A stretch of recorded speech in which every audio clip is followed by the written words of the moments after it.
Hello guys, welcome to Dr. Nightstare. I know you guys come here to relax and take a nap. So before we go, please hit like and subscribe.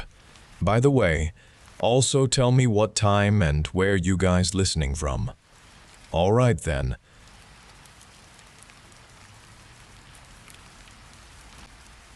The rain hammered the windshield, a relentless drumming that had become the only sound I registered for what felt like an eternity.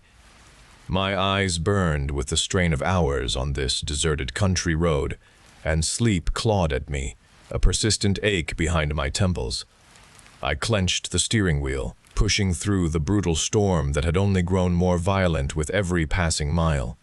The dark woodland pressed in on both sides, the tall trees forming a solid, menacing wall that swallowed the last remnants of twilight and even the edges of my headlights. I fought to keep the car moving straight through the blurry tunnel of the downpour. The air inside the car felt thick, a stifling weight despite the cold that seeped in from the storm. Then the radio died, cutting off mid-song with a sharp crackle that resonated in the sudden quiet. Only the drumming of the rain and the groan of the engine remained. That feeling of being utterly alone intensified, the road becoming an endless, narrowing chute. Each bend funneled me deeper into the suffocating darkness, guiding me relentlessly toward some point I had no desire to reach. The dense forest seemed to close in, its branches reaching over the tarmac, pulling me further into its grasp, tightening its grip with every revolution of the tires. My head nodded again, a jolt bringing me back to the rain-streaked road. My vision blurred for a moment, then cleared enough to see a form by the roadside, a distinct shape through the streaking water on the glass.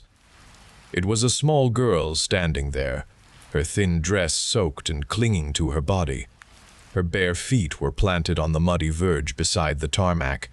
There was something wrong with the way she stood, a subtle shift in her posture, a visual dissonance that made her seem slightly out of place.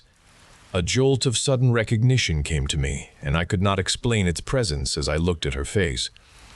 My foot moved to the brake, a slow, hesitant press. The car began to slow, the tires hissing on the wet tarmac as I slowed towards the shoulder. I leaned across to unlock the passenger door. My hand reached for the latch, trembling. I looked up again towards the roadside where she had stood. She was gone from my sight. Disbelief took hold of me. Then a sharp rap sounded on the driver's side window. I flinched back against the seat, my heart surging in my chest. The small girl stood there, her face pressed against the glass, her dark hair plastered to her forehead. Her empty gray eyes stared directly into mine, a deep stillness in their depths. She lifted a small hand and pointed a finger down at my front wheel. A look of absolute resolve settled on her face. The girl's resolved face vanished from the window as quickly as it had appeared, and I screamed, slamming my foot onto the accelerator without conscious thought, desperate to put distance between myself and that impossible apparition. The tires spun on the slick road for a moment before gripping, sending the car lurching forward into the blinding rain, my heart a frantic drumbeat against my ribs. I told myself it was exhaustion, a trick of the mind after hours of driving through the storm, a hallucination born of sleep deprivation and the oppressive dark. I focused on the road ahead, willing my terror to subside, gripping the steering wheel so tightly my knuckles turned white. Then, a soft, warm glow spread across the worn leather of the wheel beneath my hands. My eyes darted down, seeing 5 delicate, glowing prints pressed onto the surface, smaller than my own, each finger mark alight with a soft internal luminescence. The prints were superimposed over my own grip, distinct and bright. A cold dread seeped through my adrenaline-fueled fear as the wheel began to turn, subtly at first, then with a clear, steady pull that overpowered my own grip. The car veered to the right, leaving the narrow, winding path of the country road, guiding me onto what appeared to be a rougher track through the trees, illuminated now by a distant, expanding light cutting through the downpour. The hands pulled me onward without hesitation. I opened my eyes to a sterile white ceiling. A constant, high-pitched beeping filled the quiet room. A dull ache spread through my entire body, a throbbing sensation in every muscle and bone. Tubes connected to my arm, feeding clear fluid into my veins. The air smelled of antiseptic and clean linen. A woman in pale blue scrubs checked a monitor beside my bed, her movements quiet and efficient. She looked at me then, her expression soft, a careful concern in her gaze. "You are awake," she said, her voice gentle. "You were in a serious accident. A head-on collision during the storm." Later, a doctor came.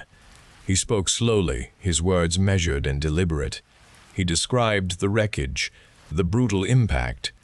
Then he showed me a small digital picture on a tablet held in his hand. My breath hitched in my throat, a cold dread seizing my chest. It was her. The girl from the roadside, her dark hair plastered to her face, her empty gray eyes staring out from the screen. She was the driver of the other vehicle, he explained. She passed away at the scene. The truth landed with a physical shock. The impossible apparition, the glowing handprints on the steering wheel. All of it was true. She had been real. She had been there, trying to show me, trying to warn me, trying to guide me, guiding me to the point of impact, guiding me to her in that final tragic moment. Every terrifying detail, every impossible sensation, clicked into a horrifying concrete reality. The memory of her empty gray eyes, her resolved face, her small glowing hands, burned into my consciousness. The world changed forever after that day. Now, when the rain falls, especially when I drive alone at night, I feel them. A distinct cold pressure on the steering wheel, gentle yet firm, subtly shifting its direction. Those small guiding hands are always there, a permanent chilling presence, a constant reminder of the tragedy they led me to, a constant echo of the girl I could not save, the girl who desperately tried to communicate, the girl whose life ended that night.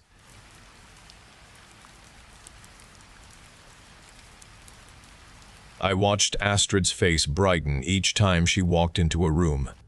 I felt more alive whenever she was near. The quiet moments with her, just laughing about nothing, held a great importance I never dared to speak aloud. I loved Astrid completely. This was a secret I guarded carefully. I accepted this quiet truth for a long time.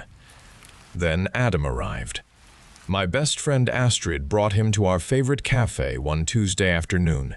He was tall. His eyes were dark and sharp. He had a smile that commanded attention. He wore a suit that fit him perfectly. It showed his powerful build. His voice was smooth, a rich baritone that filled our small booth. He spoke easily, telling entertaining stories about travel and art. I was initially caught by his confidence and the easy way he made Astrid laugh. She glowed beside him. He captivated her completely. I watched them interact and understood why she was so drawn to him. He possessed a powerful presence. Adam bought us all drinks. He insisted on the most elaborate lattes. He pulled out his card. It was sleek and silver. He did not glance at the price. "Only the best for my Astrid," he stated, his eyes on her. I noticed a subtle harshness in his tone then. He gave a dismissal in his glance as the server walked away. It was a brief flicker, quickly masked by his charm. I observed it clearly. As weeks passed, Adam became a frequent presence. I began to see past his captivating behavior. He always spoke of grand plans and expensive tastes. He talked about his vintage car collection and his sprawling estate overlooking the ocean. He made casual comments about people who settled for less or who did not understand true quality. One evening, during a dinner at Astrid's small apartment, he looked around at her decorations. They were modest and carefully chosen. "Cozy," he stated, the word carrying a clear judgment. He then launched into a story about renovating his own penthouse. He detailed the cost of custom-made Italian marble. My chest tightened.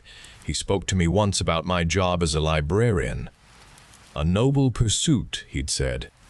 His lips curved into a smile that did not show in his eyes. So many stories, so little actual impact. The words were mild, but the disdain was strong. Anger grew inside me. It felt like a deliberate lessening of my life, of things Astrid and I cherished. I saw the way he subtly steered Astrid's opinions. He guided her away from simple pleasures she once loved. He made her question choices that brought her joy. His compliments always carried a conditional meaning, as if she needed to meet some invisible standard he set. My concern for Astrid grew with each passing day.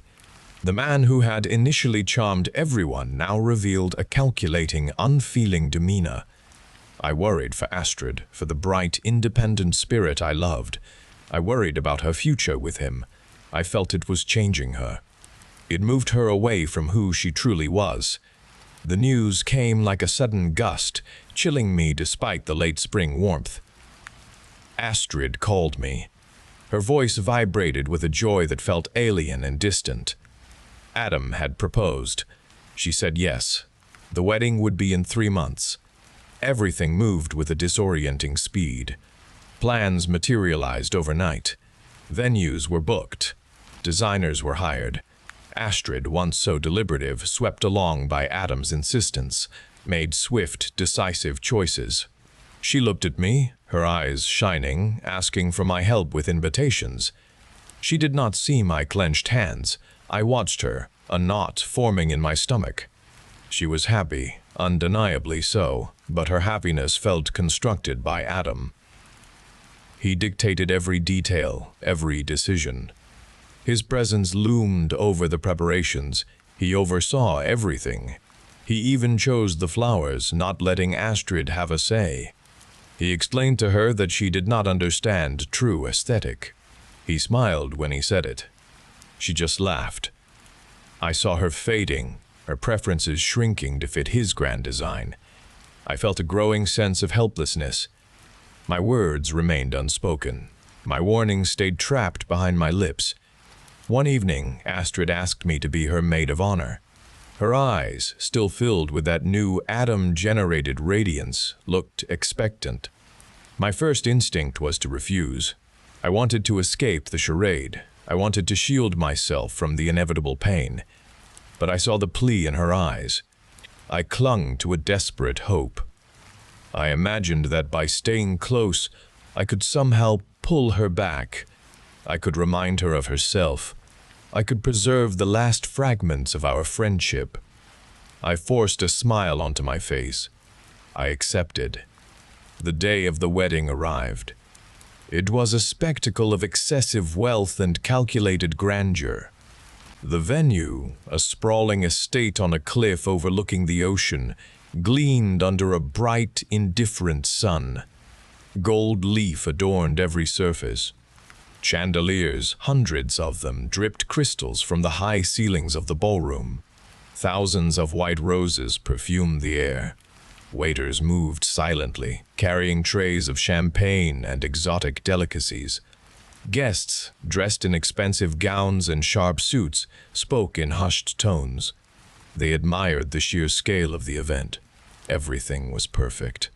It felt like a stage meticulously set for a performance. I stood beside Astrid, adjusting the lace on her gown. Her dress, designed by a famous Italian couturier, shimmered with pearls and diamonds. She looked breathtaking, a porcelain doll, almost too perfect. Her beauty felt fragile. Adam stood at the altar, his posture rigid, his gaze sweeping over the assembled guests with a possessive air. His eyes settled on Astrid. A slow, chilling smile spread across his face. It was not a smile of love. It was a smile of absolute triumph. The music began. Astrid took her father's arm. Her steps were light, almost ethereal. I watched her go. A shiver traced its way down my spine. The vast hall, filled with light and laughter, suddenly felt oppressive. The opulence felt like a shroud. I saw the glint in Adam's eyes as Astrid approached him. I saw the way his hand reached for hers, not with tenderness, but with a firm, almost clinical grip. A terrible certainty settled over me. This was not a wedding. It was a coronation. I felt completely powerless, a silent observer in a horror unfolding before my eyes. The dread tightened its grip. The soft light of the setting sun faded, allowing the moon to cast a pale glow through the tall, arched windows. The grand ballroom transformed. It now held a somber elegance. Hundreds of candles flickered. They cast long, dancing shadows. The officiant began to speak. His voice was calm. He spoke of love and commitment. He spoke of futures. Adam and Astrid stood before him. They held hands. Adam's grip was firm. Astrid looked serene. Her eyes were fixed on Adam. The ceremony continued. Penny stood close. Her heart beat with a slow, heavy rhythm. The air grew cold. A chill permeated the room despite the many people. The officiant reached the pivotal moment. He asked Adam to repeat the vows. Adam's voice was clear. He spoke each word distinctly. He promised to cherish Astrid. He promised to honor her. He promised to love her. He spoke the words, "Till death do us part." A strange current rippled through the room then. Adam looked at Astrid. His smile returned. It was the same smile Penny had seen earlier. It was triumphant. It was chilling. He squeezed Astrid's hand. He turned his head slowly. His dark eyes swept across the gathered guests. His gaze settled on Spencer, who stood a few rows back. Adam's right hand moved with impossible speed. A flash of metal appeared in his palm. He lunged forward. The blade plunged into Spencer's chest. Spencer gasped. His body convulsed. He crumpled to the floor. A scream erupted. It was quickly silenced. The ballroom erupted in chaos. People surged forward. They tried to escape. Others froze in terror. Adam moved through the crowd. He was a predator among sheep. He moved with brutal efficiency. His eyes were cold and unfeeling. He cut down guest after guest. Blood spattered the pristine white roses. It stained the golden floor. The scent of fear mixed with the perfume of flowers. Penny felt a searing pain. Her shoulder exploded. She cried out. She fell to her knees. A shard of something, a fragment of glass from a toppled champagne flute, protruded from her arm. It was a deep wound. Blood pulsed from it. She looked up through a haze of agony. Evie lay nearby. Her throat was open. Her eyes stared blankly at the ceiling. The sounds of struggle filled the vast hall. They mingled with screams and desperate pleas. Adam stood over another fallen guest. He looked at the blade. It dripped crimson. A wide smile spread across his face. It was a pure, unadulterated joy. It was the face of a true psychopath. He turned. He looked at Astrid. She stood perfectly still. Her white gown was now splashed with red. Her eyes were wide. She was not afraid. She watched Adam. She watched the unfolding horror. Her lips curved upward slightly. It was a silent, knowing approval. Adam's gaze found Penny. He approached her slowly. He stepped over bodies. He moved with grace. Penny tried to crawl away. Her injured arm burned. Her strength failed. Adam stood over her. His shadow enveloped her. He looked down. There was no pity in his eyes. There was only a cold, clinical curiosity. Penny saw Astrid then. Astrid stood behind Adam. Her expression was serene. She watched Penny's agony. She watched Penny's life drain away. Astrid was complicit. She was part of this. Adam raised his foot. He brought it down hard on Penny's head.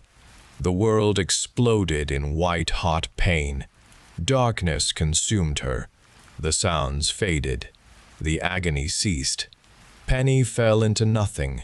This was not the end. It was only the beginning. My eyes snapped open. The air was cold and metallic.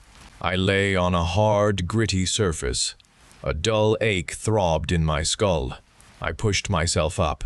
My body screamed with a remembered pain. My shoulder burned. I touched it. The skin felt smooth. The wedding hall spread before me. It was a ruin. Broken glass littered the floor. Splintered chairs lay overturned. Dark stains marked the white roses. I remembered the slaughter. I remembered Adam. I remembered Astrid's complicity. The memory was sharp. The physical sensation of death still lingered.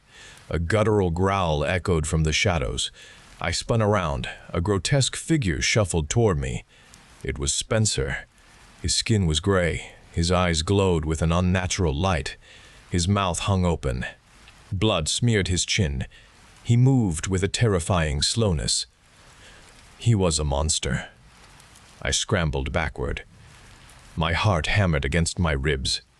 I tried to run. My legs felt heavy. My mind screamed at me to move faster. Spencer lunged. His sharp nails raked across my stomach. Pain bloomed. It was a searing fire. I fell. His weight pressed down on me. His teeth clamped onto my throat. I felt the tearing. The world went dark. I woke again. The burning in my shoulder. It was the same. The ruin around me was the same. The memory of Spencer's attack was fresh. My throat felt intact. The skin on my stomach was smooth. There was no mark. My mind rebelled. This could not be real. This was impossible. A whisper slithered into my thoughts. "Welcome back, Penny. Did you enjoy your little rest?" Squace's voice, it was clear. It was mocking. It was inside my head. I looked around wildly. No one was there. "Don't look so surprised, darling. You're part of the main event." I pushed myself up. My vision blurred. A throbbing scar pulsed on my left forearm. It was a long, jagged line. It had not been there before. It felt old. It felt like a memory. I touched it. It was real. My body bore the marks of deaths I could not fully recall. My memories felt like broken shards. They were sharp. They were disconnected. I remembered dying. I remembered waking. Each waking was a reset. Each death left a new mark. The whisper returned. "Adam likes to keep things interesting. A fresh hunt every time. You're so wonderfully resilient, Penny. It's quite the show." I heard a faint, distant laugh. It was Astrid. It was Adam. They were watching. They were enjoying this. My suffering was their entertainment. I stumbled through the devastated ballroom. The air vibrated with an unseen energy. It felt wrong. It felt twisted. I saw Evie's body again. Her vacant eyes stared upward. I saw the bloodstains on the floor. I remembered her scream. The image was vivid. It was a recurring nightmare made real. I knew she would reanimate. I knew she would hunt me. They all would. I needed to find a weapon. I needed to hide. I needed to understand. Astrid's voice. It spoke again. "You make us so happy, Penny. Every time you scream, every time you fall, our love grows stronger. It's a magical bond, you see, forged in your despair." The words were cruel. They were cold. They were real. I saw a glint under an overturned table. A silver dinner knife lay there. It was small. It was dull. It was all I had. I grabbed it. My hand trembled. The scar on my forearm pulsed. My heart pounded. I was a player in a game I did not choose. I was the hunted. My death was not an end. It was a reset. It was a performance. I heard a shuffle behind me. A low moan escaped a ruined cluster of white roses. A figure emerged. It was a woman. Her dress was tattered. Her eyes were empty. It was Evie. She moved with a jerky, unnatural gait. Her hands twitched. She stalked toward me. Her face was a mask of death. I backed away. My grip tightened on the knife. My mind raced. I knew how this would end. I knew what would happen. I would die. I would wake again. My memories would be fragmented. My body would carry another scar. This was my hell. This was their game. Evie lurched forward. Her mouth opened. A raspy sound escaped her throat. I tried to dodge. My foot slipped on a patch of blood. I fell. The knife flew from my hand. Evie was on me. Her hands closed around my neck. They were cold. They were surprisingly strong. My breath hitched. My vision swam. Darkness crept in at the edges. Astrid's voice echoed in my head. Such drama, Penny. Simply divine. Sickening chuckle followed. I felt Evie's grip tighten. The air left my lungs. The pain was immense. My life ebbed away again. The world faded to black. I knew I would wake up. I knew the game would continue. I was trapped. I was their entertainment. My agony was their fuel. This was my endless loop. I woke on a cold, smooth floor. The metallic tang in the air was sharper here. A thick glass barrier stood before me. It separated me from another room. Astrid waited there. Her white gown was pristine. Her hair shone. Her lips curved upward. Her eyes gleamed. A knowing smile settled on her face. Her voice entered my mind. It was clear and mocking. "Welcome back, Penny. You understand now, do you not?" My memories surged clear now. I saw the loop. I saw the deaths. I saw the scars. My suffering fueled them. My agony strengthened their twisted bond. I was their entertainment. I was their entertainment. I was the core of their horrifying ritual. Astrid's smile widened. The glass barrier before me began to dissolve. It faded into nothing. The sterile room warped. It melted away into a vast. The air grew heavy. A low growl echoed from the shadows. Spencer emerged. He moved with a jerky, feral gait. His skin was gray and torn. His eyes glowed with an unnatural hunger. His mouth hung open. It dripped saliva and blood. He was a monster, a puppet, a weapon. He was here to end me again. My body froze. My muscles refused to move. I tried to scream, but no sound escaped my throat. Spencer lurched forward. He moved with surprising speed. He was on me in an instant. His hands clamped around my shoulders. His teeth ripped into my flesh. Pain, immense and immediate, exploded through me. He tore at my stomach. He consumed me. My screams were internal. My vision blurred. Darkness rushed in. This death was final and absolute. There would be no awakening. There would be no reset. I heard laughter then. It was Astrid's voice. It was Adam's voice. Their applause filled the arena. The sound was distant and clear. It came from above me. They watched me from a brightly lit box. Adam held Astrid's hand. Their faces shone with glee. They celebrated their victory. They celebrated the winner of their depraved game. My ultimate endless suffering solidified their twisted love. My existence was now their eternal spectacle.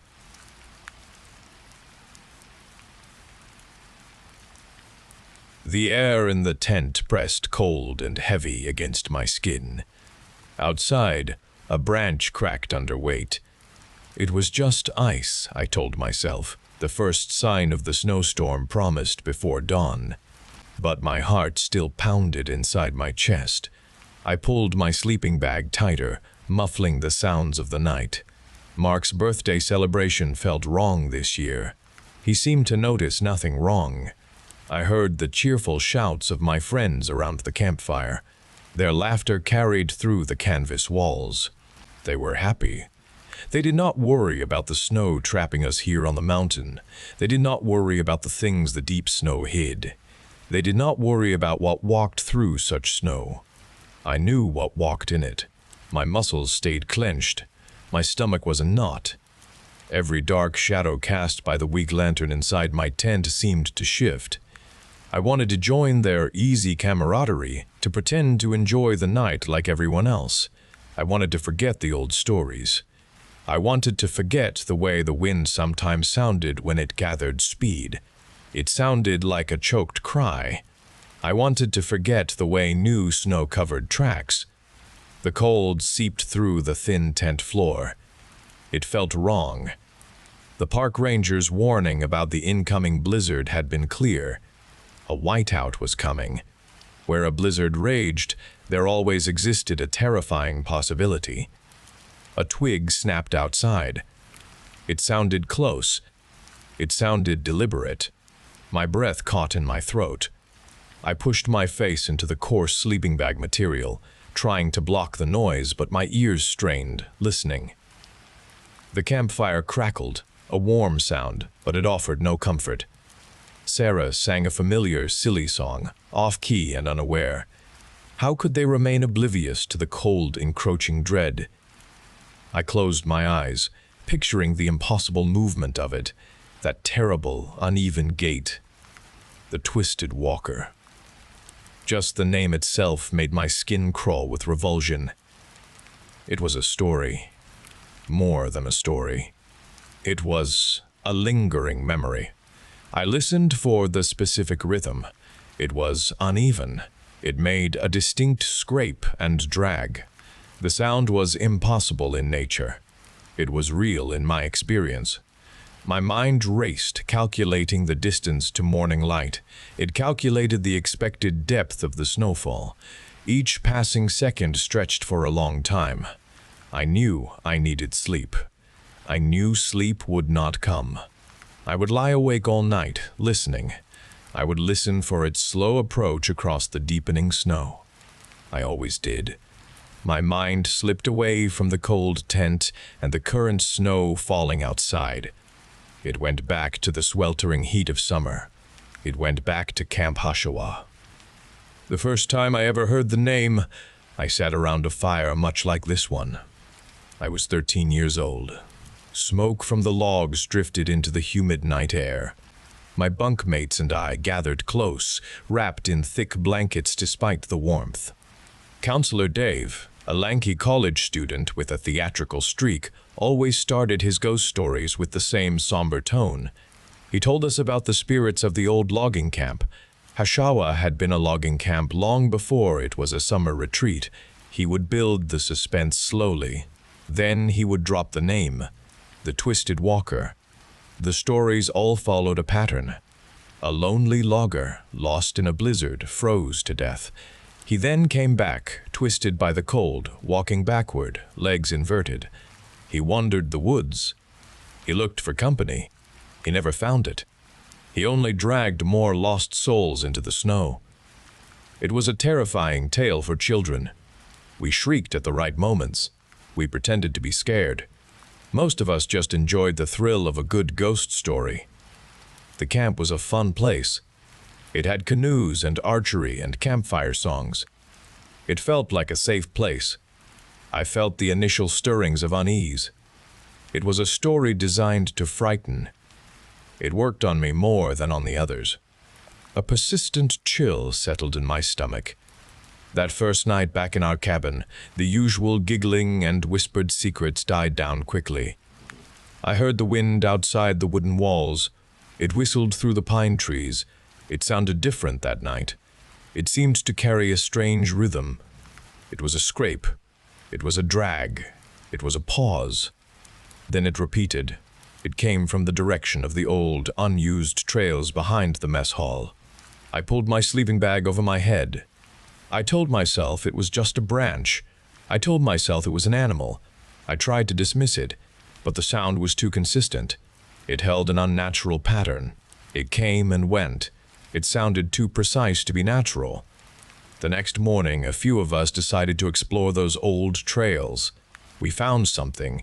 We found tracks in the soft earth near the creek bed. They were large. They were definitely human-shaped. but they pointed in the wrong direction. The toes faced the creek. The heels faced the way the creature had come. The footsteps were long strides. One foot left a clear, deep impression. The other foot left a shallow, dragged mark. They were exactly as Counselor Dave described in the story. They were the tracks of the twisted walker. My blood ran cold. My friends scoffed.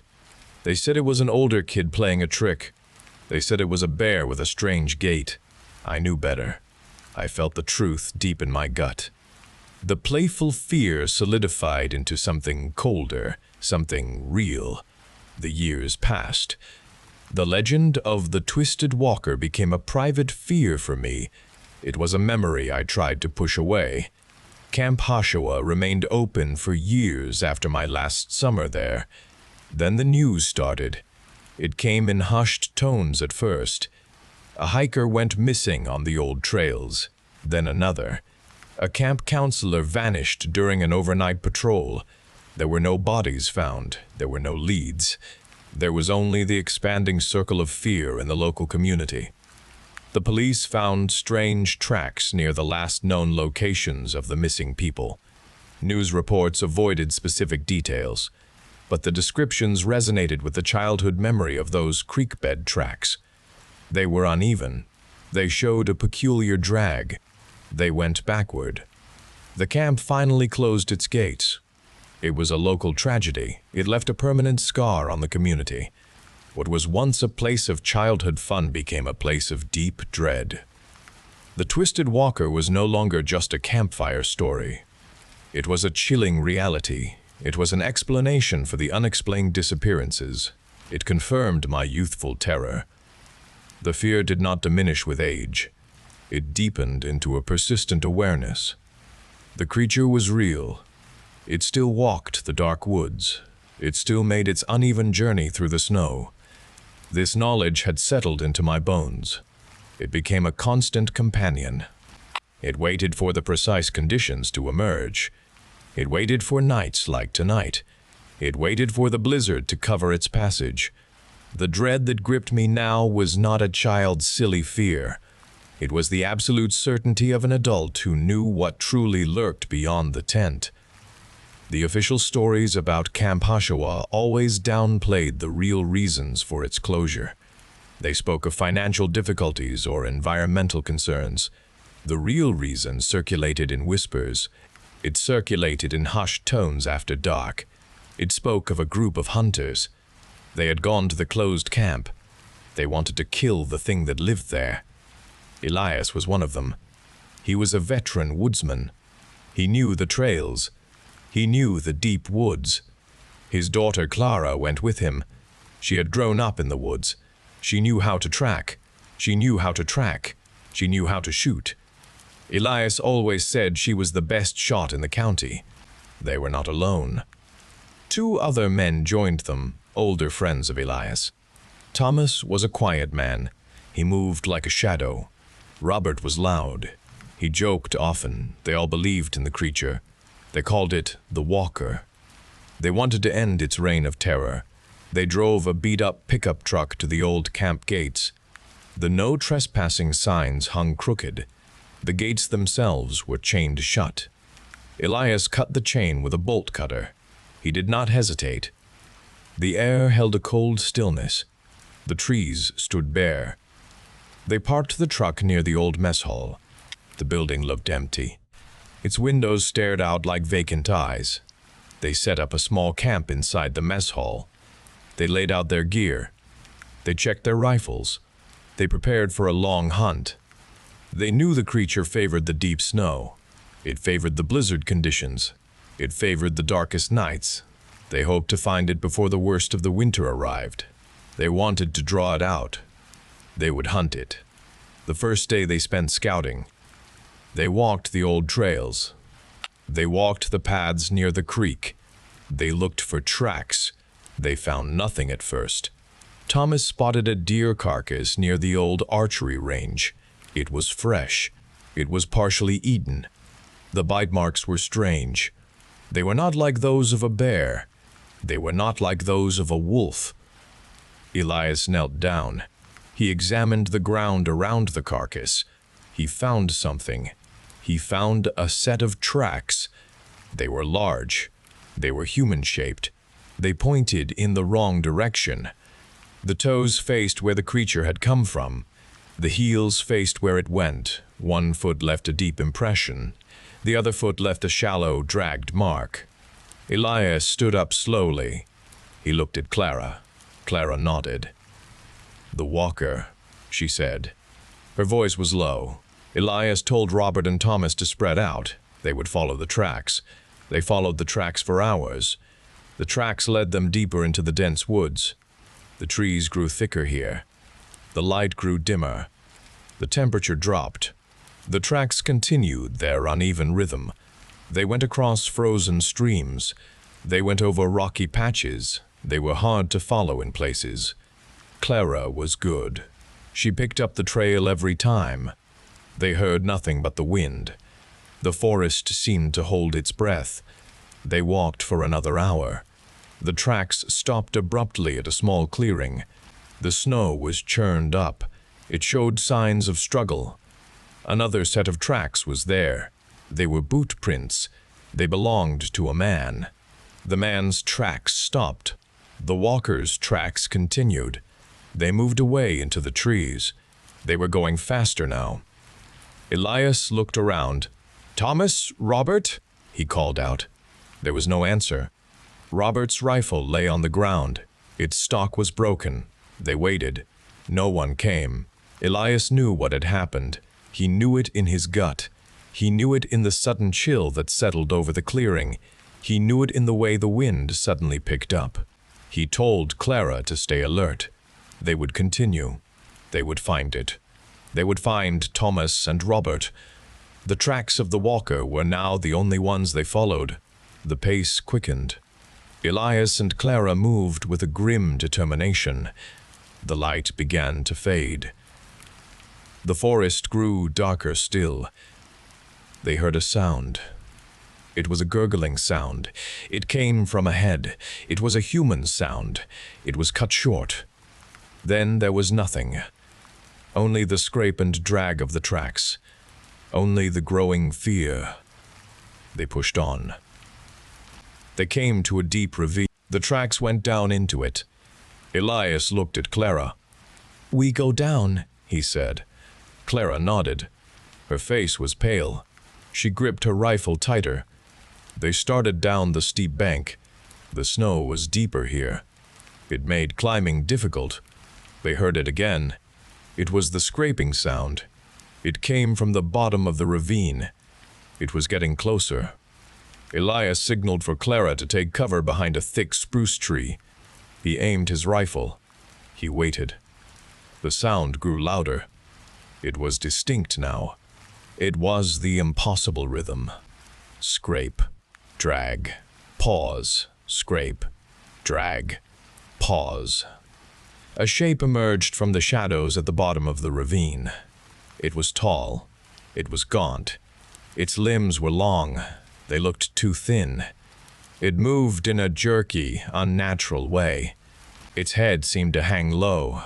Elias could not make out its features. He could only see the way it moved. He could see the legs. They were inverted. The knees bent backward. The feet pointed behind it. It moved forward by scraping its heels first. Then it dragged its toes. Its progress was slow. It was deliberate. It was terrifying. It was the twisted walker. It held something in its hand. It was a piece of clothing. It looked like Robert's jacket. Elias felt a cold rage. He fired his rifle. The shot echoed through the ravine. The creature stumbled. It let out a shriek. The sound was not human. It was not animal. It was something else. It was a guttural sound. It was filled with pain. It turned toward them. It turned its whole body around. Its head was still low. Its gait remained backward. It moved fast now. It moved with a strange speed. Elias fired again. The creature moved with unnatural agility. It seemed to dodge the bullet. It came up the ravine bank. It came toward Clara's position. "Clara, move!" Elias shouted. Clara was already moving. She fired her own rifle. Her shot hit the creature. The creature paused. It paused for a split second. That was all it needed. It lunged toward Clara. Elias fired another shot. It was too late. The creature was on her. It was a blur of motion. Clara screamed. Her scream was cut short. Elias fired again. He kept firing. He emptied his magazine. He aimed for its twisted legs. He aimed for its chest. The creature let go of Clara. It fell back into the snow. It lay still. Elias ran toward where Clara had been. He ran to the spot where she had fallen. The snow was disturbed. Her rifle lay on the ground. Its stock was broken. There was no sign of Clara. There was no blood. There was nothing, only her footprints. They stopped abruptly. Elias searched frantically. He searched the snow. He searched the trees. He searched the ground. He found nothing. Only the tracks of the twisted walker. They went away from the ravine. They went into the deepest parts of the woods. They were heading north. They were going fast. They were carrying something. The tracks were deeper now. The drag mark was more pronounced. Elias stood alone in the darkening ravine. The creature lay still in the snow at the bottom. It was broken. He had killed it. He knew he had killed it. But it had taken Clara. It had taken Thomas. It had taken Robert. He stared at the creature. Its limbs were mangled. Its head was still bent at an awkward angle. He looked at its feet. They were truly inverted. The toes curled under. The heels were at the front. It had walked its whole life backward. It had dragged its way through the world. It had dragged Clara away. Elias felt a cold, empty despair. He had come to hunt it. He had come to stop it. He had lost everything. He had lost his daughter. He had lost his friends. He had only this victory. It tasted like ash. He stood there for a long time. The night grew cold. The snow began to fall again. It covered the tracks. It covered the blood. It covered everything. It covered the truth. He never found Clara. He never found Thomas. He never found Robert. He just returned. He brought back the story. He brought back the dead creature. He told them about the inverted legs. He told them about the backward gait. He told them about the screams. He told them about Clara. The creature was real. It was dead. But the price was too high. The story became a new legend. It became a chilling warning.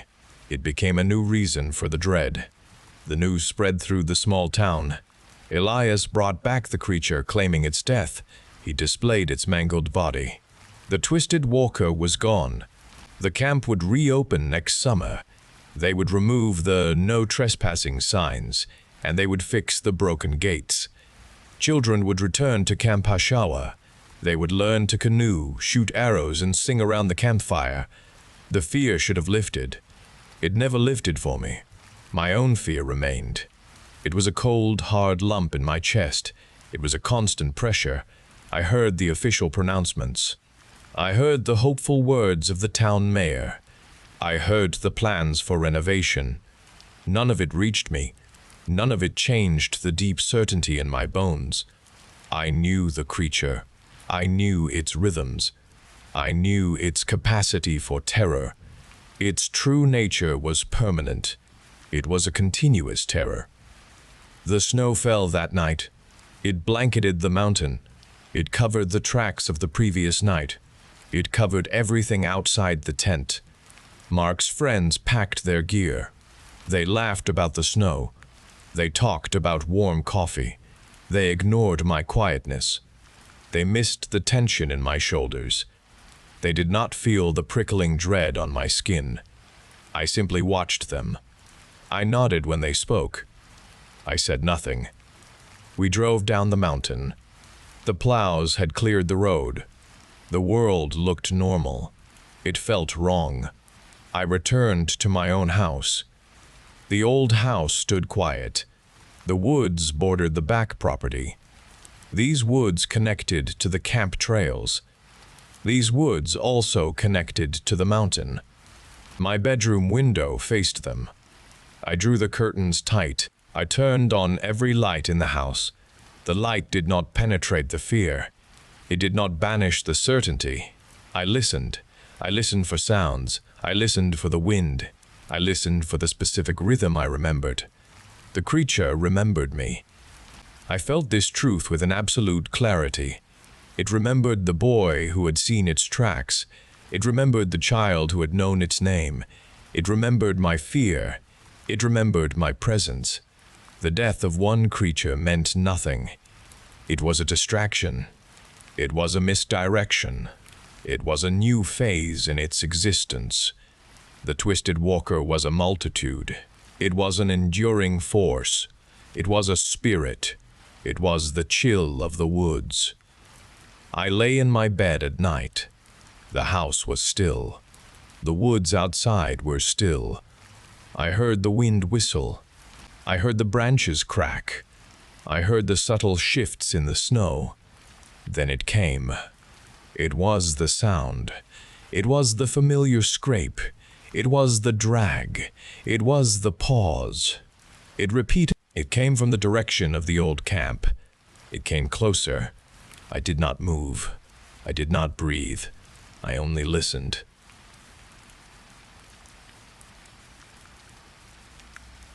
My day always ended with pie. It was a firm truth, a constant in the world, and I knew its familiar scent and comforting taste. The fork slid through the flaky crust and soft fruit filling. Each bite brought deep satisfaction. My world felt dependable with pie, built through years of consistent enjoyment. Every evening, this ritual affirmed an unchanging order. I took another slow bite, savoring the warmth on my tongue. Then an image of buttercream appeared. It was dense white, sugary, and a distinct flavor surfaced, sweet and rich. I could almost feel its smooth texture melting away.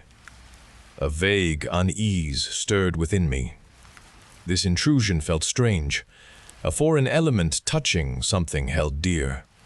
I tried to dismiss the thought, focusing on the familiar tartness of my apple pie. The image of the cake did not fade. It remained, a quiet presence against my established contentment. It stayed with me, an unexpected memory. The birthday party pulsed with loud chatter. My aunt carried a large cake from the kitchen, its white frosting smooth and thick. My cousin cheered when he saw the candles. He blew them out in a single breath. Slices of cake were passed around the table. The sweet smell drifted towards me. I watched the creamy frosting, its soft texture visible. My chest tightened a little. Everyone around me ate with open enjoyment. A slice of cake landed on the plate in front of me. I looked at the moist crumbs, the rich buttercream. Pie waited at home, my familiar pie. My hand reached for the fork. I lifted it. The cake was dense and sweet against my tongue. It melted slowly, leaving a cloying sugar residue. Each chew brought a rush of thick sweetness. The taste was powerful, invading my mouth, displacing the memory of pie. A tremor ran through me, a sudden chill. This was wrong. This was not pie. I had made a choice. The feeling of unease grew, a tight knot in my stomach. I pushed the plate away. The half-eaten slice sat there. I could not look at it. I needed to remove this taste. I needed to remove this memory. I stood up quickly, needing space. I went to the bathroom and splashed cold water on my face. The coolness did little to calm me. I stared at my reflection. My eyes looked wide. My mouth still held the lingering sweetness. I grabbed my toothbrush. I squeezed out a generous amount of toothpaste. I scrubbed my teeth with harsh, rapid strokes, scraping my tongue until it smarted. The mint burned, fighting the residual sugar. I rinsed my mouth multiple times, spitting out the foam with increasing force. The taste of cake slowly diminished, replaced by a raw freshness. Yet the memory of the cake's presence remained, a clinging residue inside me. The fact of eating the cake felt heavy within me. I came back to my kitchen. The countertop held my half-eaten pie. Its crust was golden. Its fruit filling was dark and sweet. I reached for a clean plate, then a fork. The familiar scent of baked apples did not calm me. It only sharpened my awareness. I cut a small slice. My hand shook as I lifted the fork. The pie touched my tongue. It tasted of sweet apples and warm spice. This was my pie. Yet the comfort did not arrive. The lingering memory of buttercream coated my mouth, a sickening film. The sweetness of the cake pushed against the sweetness of the pie, overwhelming it. My pie felt wrong. It felt spoiled. Each bite brought no satisfaction. I had broken the bond. I was no longer the person who ate only pie. I was a person who had eaten cake. The betrayal felt real, a truth I could not escape. The fork slipped from my fingers, hitting the plate with a sharp sound that echoed in the quiet room. I pushed the plate away with sudden, desperate force. It slid across the counter and stopped at the very edge.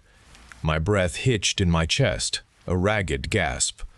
My hands flew to my face, fingers pressing hard against my eyelids, trying to block out the sight of the untouched pie and the truth of what I had done. Tears came, hot and fast, streaming down my cheeks, soaking my fingers. A ragged sob ripped from my throat, raw and painful. I dropped to my knees on the cold kitchen tile. The harsh surface bit into my skin. My entire body shook with an uncontrollable tremor. I had ruined everything I believed in. I was unworthy of this pie, of its simple truth and faithful comfort. I was unworthy of the person I thought I was. The world I had carefully built around pie had broken. There was nothing left. I pulled myself up, my legs stiff. My eyes found the dark drawer beneath the kitchen sink. I opened it slowly. Inside lay the black pistol. My fingers wrapped around its cold grip. I lifted the pistol out, feeling its unexpected weight. I walked back to the counter. The half-eaten pie still sat there. Its golden crust caught the kitchen light. I picked up the fork from the counter. My hand held steady. I cut a small piece of the apple pie. I lifted it to my mouth. The taste of sweet apples and warm spice spread across my tongue for a final moment. It offered no comfort. It was a taste I recognized, but it was no longer mine. I placed the fork down gently. I lifted the pistol. I pressed the cold metal against my temple. A sharp click then filled the quiet kitchen. Everything faded away.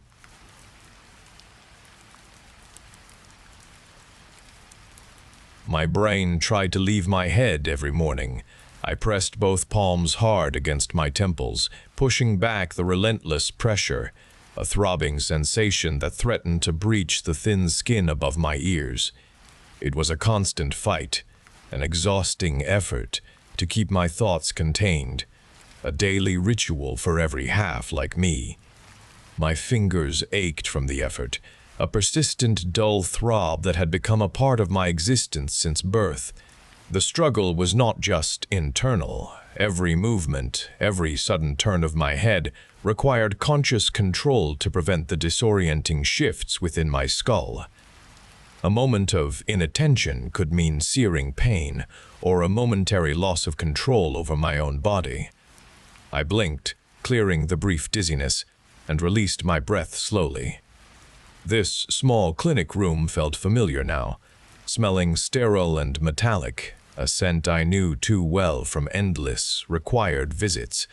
Nurse Anya moved around the examination table, her steps measured and deliberate, the rustle of her pristine uniform a quiet sound. I watched the subtle way her own hand drifted up, touching her forehead, a familiar gesture that held much meaning for me. Her eyes met mine briefly. A shared understanding passed between us without words. We were two halves, navigating a society structured around this fundamental fragmentation. The widespread condition marked countless individuals, a wide-ranging consequence of legislative actions taken generations ago. Our very physical forms were a testament to those decisions, forcing us into this continuous struggle for containment. The world had reshaped itself around our state, accepting the fragmented as its standard. This was our reality, a physical and mental burden that defined us all. The cool gel spread across my abdomen, a sudden chill against my warmed skin. I lay back on the examination table, my head tilted to watch the screen above. Nurse Anya's hand moved the transducer slowly, pressing down with a firm, even pressure. The monitor flickered with gray and white shapes, an abstract landscape holding the promise of a life within. My breath caught in my throat, a familiar apprehension mixed with hope. I focused on the shifting image, trying to discern something recognizable, a sign of the tiny occupant. Nurse Anya adjusted a knob on the machine, and a clearer shape resolved itself. Her voice was steady, professionally calm. "Here it is, Eleanor. Look closely." She pointed with the stylus to a distinct form, and what a strong one. Perfectly formed, a whole fragment. "You have a perfect half." A wave of relief washed over me, loosening the tightness in my chest. A perfect half. The words resonated, a clear sense of validation and joy. My gaze fixed on the screen, a small, perfect outline appearing before me. I almost laughed, but then I met Nurse Anya's eyes. Her stare was intense, fixed on my face, a look that seemed to penetrate. The intensity of her gaze made me uncomfortable. Her hand, which had been resting lightly on my thigh, pressed down. Her fingers tightened, not painful but firm, holding me in place. The pressure was a physical anchor, unexpected and unsettling. I shifted slightly, wanting to adjust my position, but her grip held me steady. A thin smile barely touched her lips. The quiet room, the sterile scent, the good news, all began to feel wrong. The relief I felt was now tinged with a creeping unease, a cold sensation spreading through my limbs.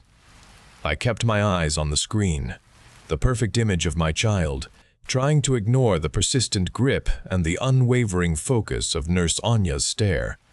I kept my eyes on the screen, the perfect image of my child. I tried to ignore the persistent grip and the unwavering focus of Nurse Anya's stare.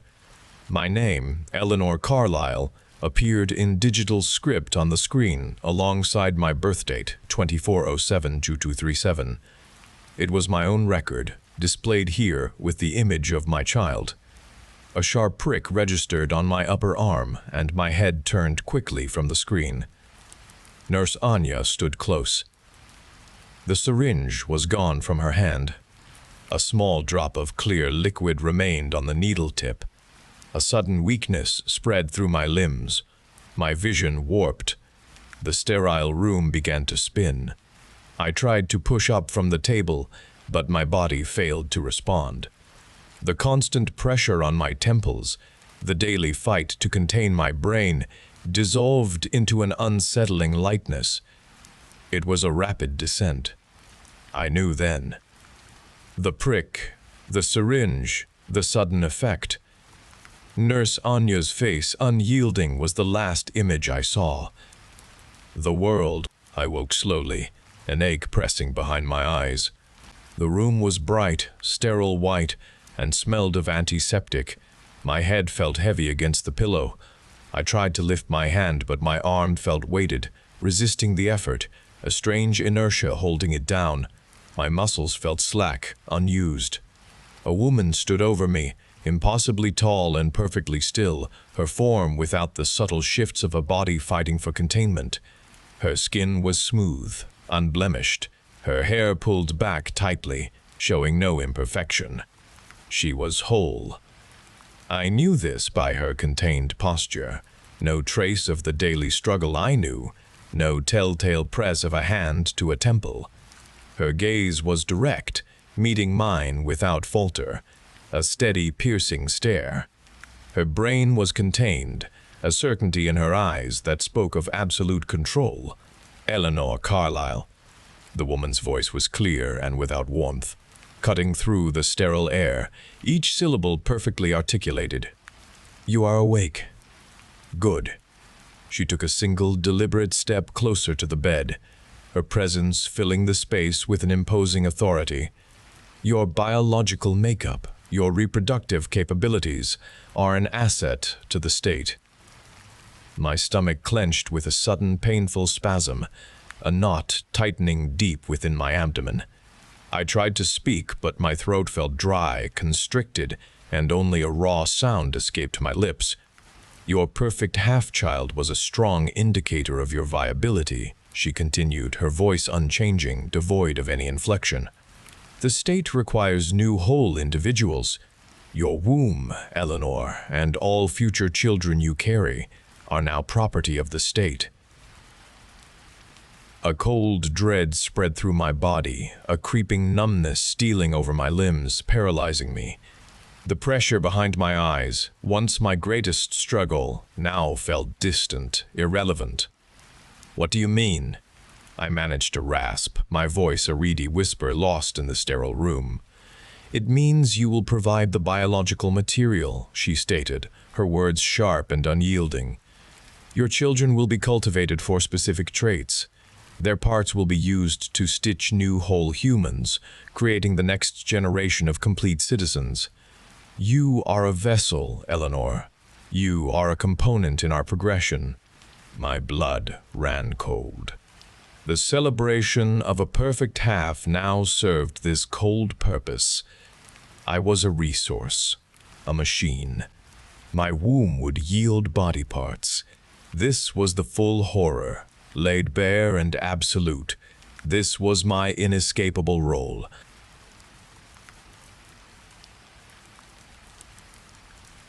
The cold metal bit into my wrists, cutting deep into my skin. My father's strong hands clamped down on my head, pressing hard on my temples, and a searing pain shot through my skull. He muttered words I did not understand, but the harsh sounds themselves pressed against my brain. I could not move my legs or my arms, held fast by the chains binding me to the concrete pillar. My body arched against the restraint, a futile struggle. He spoke about the evil inside me, his voice rough and certain. He called me a shapeshifter, a monster from ancient family stories, a terrible curse that had taken hold. He believed he was performing an exorcism, driving out whatever possessed me. My father's eyes burned with a desperate fire, convinced of the evil within my form. I feared his next action would bring my end. My throat stretched, but no sound escaped my lips, only a dry gasp. I waited for the final blow. A gasp tore through the air above me, and then Una stood at the top of the basement stairs, her eyes wide as she saw my bound form. She pleaded with our father, her voice shaking, asking him to release me from the chains. Our father's face hardened, and he threatened her, saying police involvement would ruin our family and take her away. Una's shoulders sagged, and she retreated back up the stairs. Her footsteps grew distant. My last hope vanished with her, and I knew then that my death was certain. The next morning, a sound from the basement door jolted me awake. Footsteps descended the stairs. My father stood at the bottom, his clothes dark with blood. He cursed, kicking a concrete piece near my feet. "Damn her," he said, his voice thick. "She fought me. She would not let go of the keys." A tremor ran through his frame. His jaw wavered. His eyes were wide, too bright. The transformation began. His skin stretched, his features softened, his body shrank.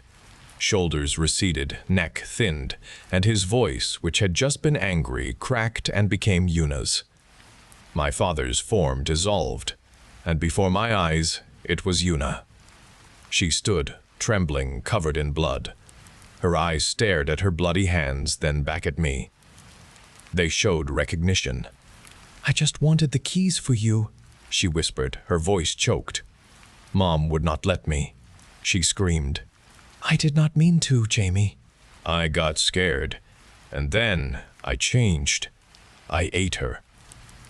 Her words remained. "It is me," she choked, tears mixed with blood on her face. "I am the monster. I am the curse." My chains held me tight against the cold pillar.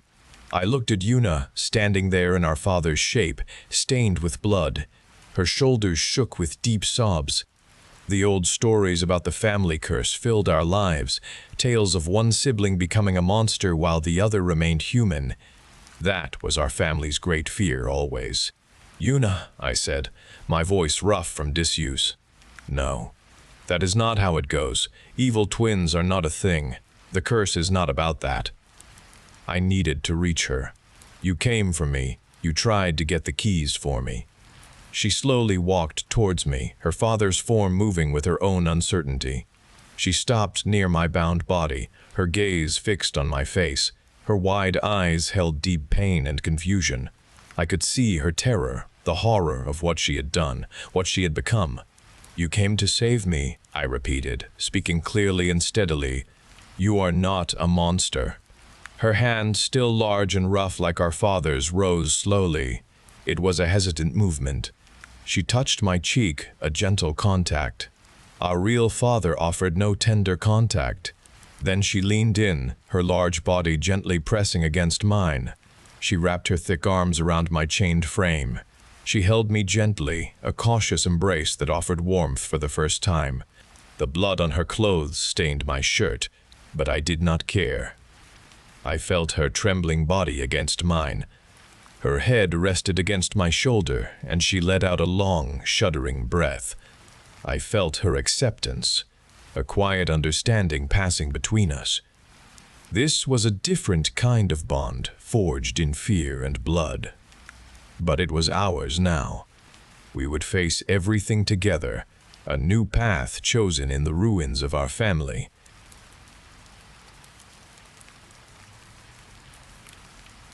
The thick smoke filled my lungs with a raw, burning taste, and I coughed, a deep sound that tore at my chest. Orange flames consumed the wooden frame of the doorway leading to the corridor piece by piece.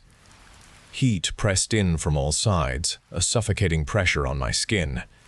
I heard the distant, chaotic shouts of people on the street below, but those sounds grew fainter, swallowed by the relentless roar of the fire consuming the entire building. The air shimmered with the intense heat, making the edges of the room waver and blur. No sirens pierced the immediate din of destruction around me. Help was not coming. I understood that truth clearly as the fire strengthened its grip. I was on the top floor, and the main staircase had collapsed hours ago, blocking any escape route. This situation was my unavoidable end. My final moments were arriving, and a stark clarity cut through the fear and the persistent ache in my body. A quiet acceptance took root in my mind then, a simple recognition of my fate. The air tasted of char and destruction, a bitter final flavor coating my tongue. My body felt heavy, each movement an immense effort as my consciousness began to blur at the edges of my vision. I knew I did not have much time left before the fire consumed me completely. The relentless flames advanced steadily, consuming everything around me with terrifying speed. I saw them claiming the wall opposite, tiny sparks igniting the plaster before blossoming into a widening blaze, crawling across the surface. My breath hitched, a shallow gasp for air that did not refresh but only brought more smoke into my burning throat. Despite the impending end, a singular, urgent thought surfaced with fierce intensity, a purpose stronger than the overwhelming heat. There was one final thing I still needed to do, one last action I absolutely had to complete before everything dissolved into ash and smoke. It was a task that compelled me, overriding the pain and the fear of burning, demanding my last reserves of strength and focus. I had to make contact. My hand trembled as I reached for the phone on the bedside table. My fingers brushed against the hot metal, a shock running through my skin, but I gripped the device, pulling it close. The screen flickered to life, showing a dangerously low battery percentage. Thick smoke swirled around me, obscuring my vision with a shifting gray veil. My eyes burned, making it difficult to focus on the small, bright display. I pressed the screen, my thumb sliding over the unresponsive glass. The heat in the room intensified, making my skin prickle and sweat. I had deleted her number months ago, a childish act of spite that now felt like a crushing weight on my chest. I tried to recall the sequence of digits, pressing numbers onto the smudged screen. My memory felt sluggish, thick with the smoke and the overwhelming pressure of the heat. I typed in one set of numbers, but the phone displayed an error. My vision blurred, the edges of the screen growing hazy. I wiped my eyes with a shaky hand, smearing ash across my cheek. Each breath burned my lungs, a deep ache spreading through my chest. I concentrated, picturing her face, her stern expression, the way her lips moved when she spoke my name. I needed to remember. This was my last chance to bridge the distance I had created between us, to tell her everything I should have said years ago. A desperate surge of will pulsed through my veins. I closed my eyes for a moment, pushing through the burning sensation behind my eyelids, trying to clear my mind. The smell of burning plastic and fabric grew stronger, clinging to my clothes and hair. I opened my eyes, the screen still flickering, a tiny beacon in the encroaching darkness. I started again, slowly, pressing each number with deliberate care. The first 3 digits came, then the next 4, and finally, the last 3. It felt right. My fingers moved, hitting the green call icon. The phone chirped, a faint sound swallowed by the roar of the fire. It began to ring. I brought the phone to my ear, listening to the soft, rhythmic tone, a fragile thread connecting me to the outside world. My throat felt raw, but I pushed words past the burning. "Mom," I rasped, the single word a struggle. "I'm so sorry. I love you." The heat around me became a physical entity, pressing down, making my head spin. I could hear the crackle of flames devouring the wall next to me, a fierce sound that drowned out everything else. I waited, holding my breath, hoping for a voice, a sign, anything. The call connected, but static filled my ear, a harsh, buzzing sound. I repeated my message, my voice weaker this time, a whispered plea. "I love you." My grip on the phone loosened. My head swam, and the floor felt unsteady beneath me. The world began to spin, blurring into a chaotic mess of orange and gray. My eyelids grew heavy.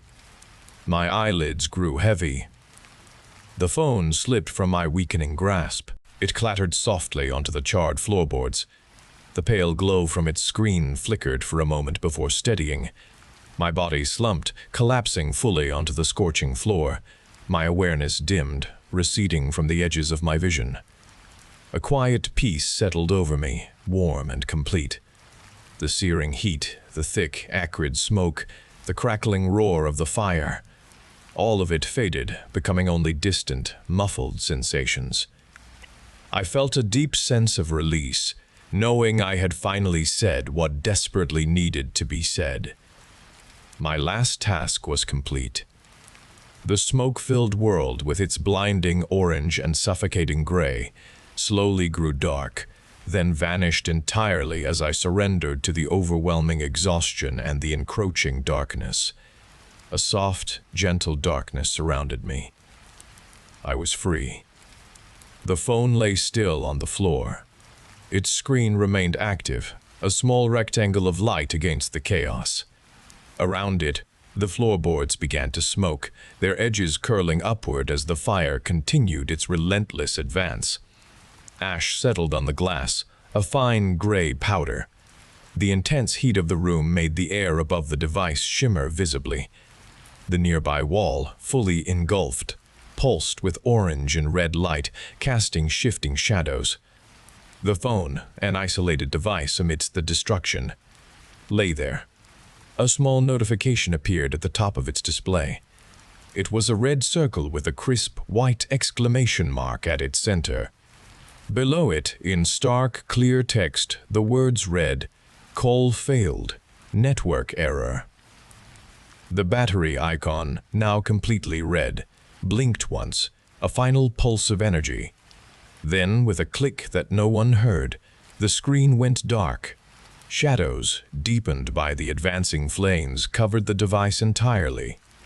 The intense heat continued its destruction, affecting the phone as well, making its unseen message eternally true.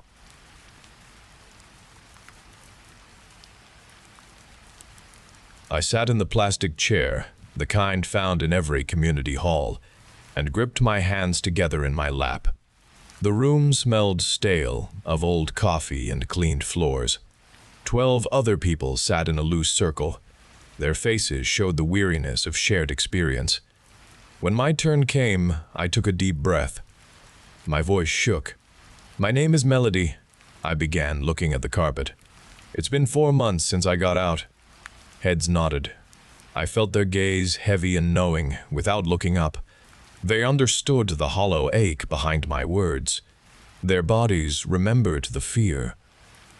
I started at the beginning, the night he took me, the 2 years that followed.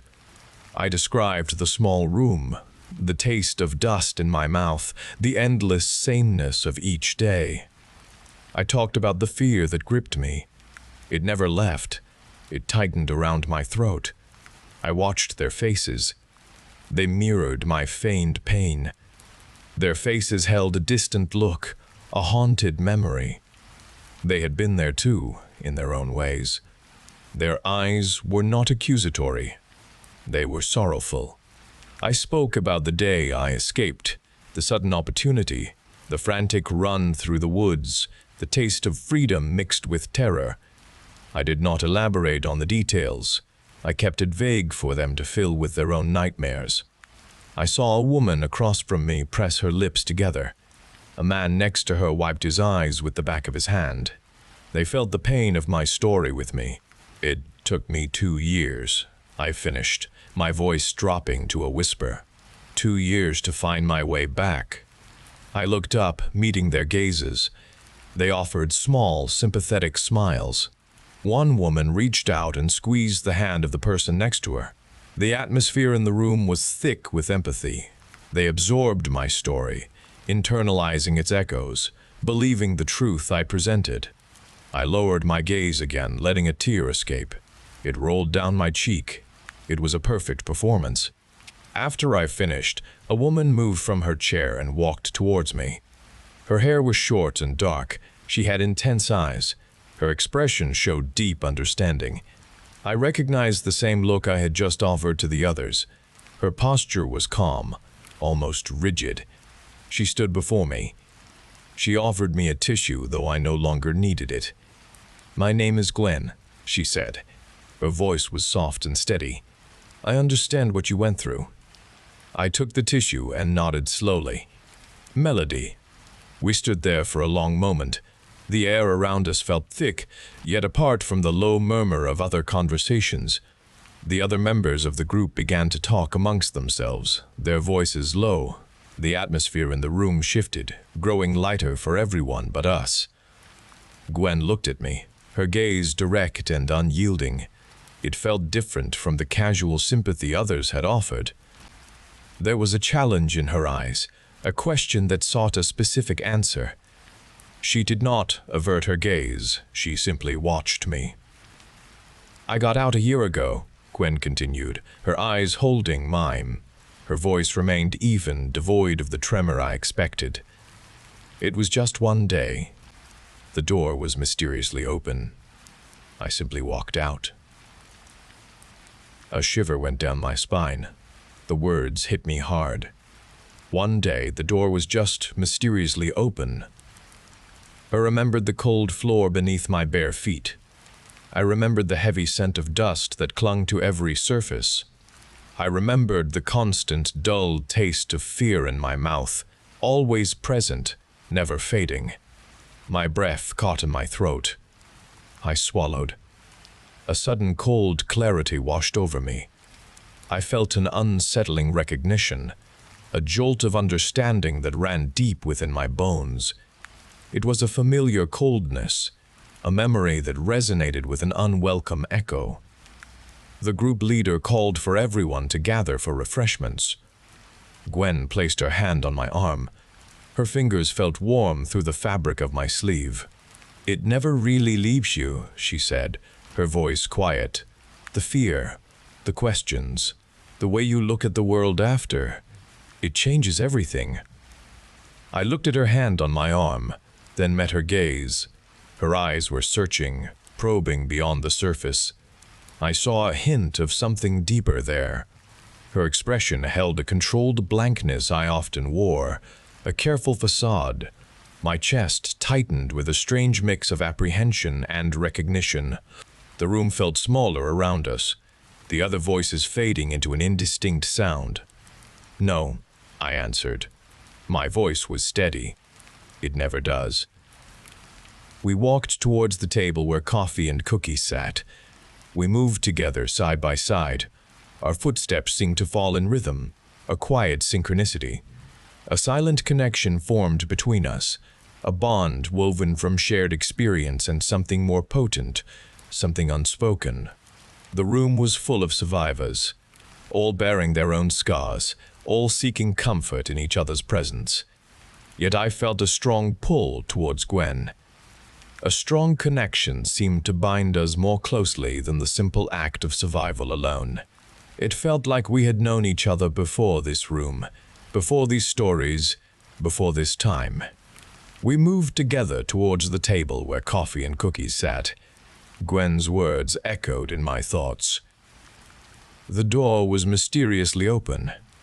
That detail was always the weakness. He lets them go, a cruel game he played. He thought they were broken, that they would never truly escape him. He thought I was like them when I showed him my tears and my fear, but he was wrong. They called me a survivor. They saw the tears I offered them. They saw the fear in my eyes. It was a good show. The fear was real once. It suffocated me for 2 years. Then it became a weapon I learned to wield.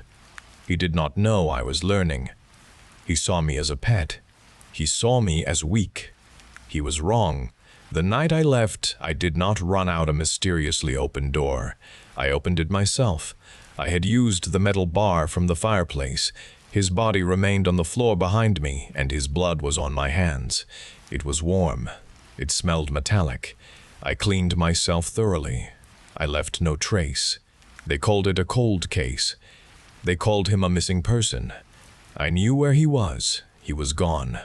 But he was not truly gone. He still haunted my thoughts. I felt constant pain from his absence. I missed the confinement. I missed the control. It was perverse, I knew, but it was true. Freedom was loud and chaotic, which created too much noise. I wanted the quiet darkness again. I wanted him to take me back. I started with the others. These were the ones he had let go. These were the ones he broke and then released. They were souvenirs of his past. They were reminders of his twisted nature. He would notice their absence. He would see that they were disappearing. He would feel a void. He would remember me. He would know I was the one doing it. He would come for me. He had to come for me. He would want his collection complete again. Gwen was one of them. She said the door was mysteriously open.